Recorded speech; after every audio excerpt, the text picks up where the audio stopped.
अक्षय तृतीयेनिमित्त आंबा आणि केळी पाठोपाठ आता खरबूज खरेदीसाठी ग्राहकांनी रांगा लावल्याचं चित्र येवल्यामध्ये पाहायला मिळतंय। सध्या दर घसरले असले तरी विक्रेत्यांना त्याचा फटका बसताना दिसतोय। तर अक्षय तृतीयेला खरबूज पूजनाचा मोठा मान असतो आणि यातच खरबूज खरेदीसाठी ग्राहकांची मोठी रीक पाहायला मिळते। मात्र खरबुजाचे दर हे सध्या वधारल्याचं दिसून येतंय। याचाच आढावा घेतला आमचे प्रतिनिधी नरेंद्र बटाव यांनी।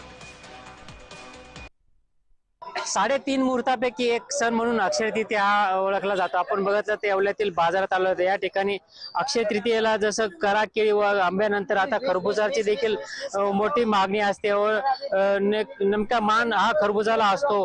आपण बघितलं तर खरबूज हा हे पीक अति दुर्मिळ असते, मात्र या खरबुजाला या अक्षय तृतीयेला मोठा मान असतो। या खरबुजाची पूजा करून अक्षय तृतीयाचा सण हा साजरा केला जातो। आपण बघितलं ते खरबूज घेण्यासाठी येवल्यात मोठी गर्दी झाल्याचं दिसून येत आहे। आपल्या सोबत येतीलच काय नागरिक, काय सांगाल की कसा मान असतोय खरबुजाला? खरबुजाचं म्हणजे आज 3.5 मुहूर्तापैकी एक अक्षय तृतीया असल्या कारणाने खरबूज आणि आंब्याला खूप मोठ्या प्रमाणात मागणी असते। दरवर्षीप्रमाणे यावर्षी आवक जास्त असल्या कारणाने भाव कमी आहेत।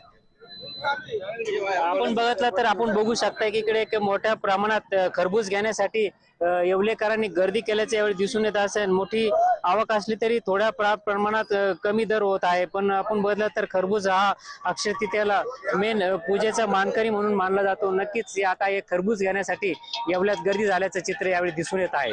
नरेंद्र बटाव, जय महाराष्ट्र न्यूज, येवला।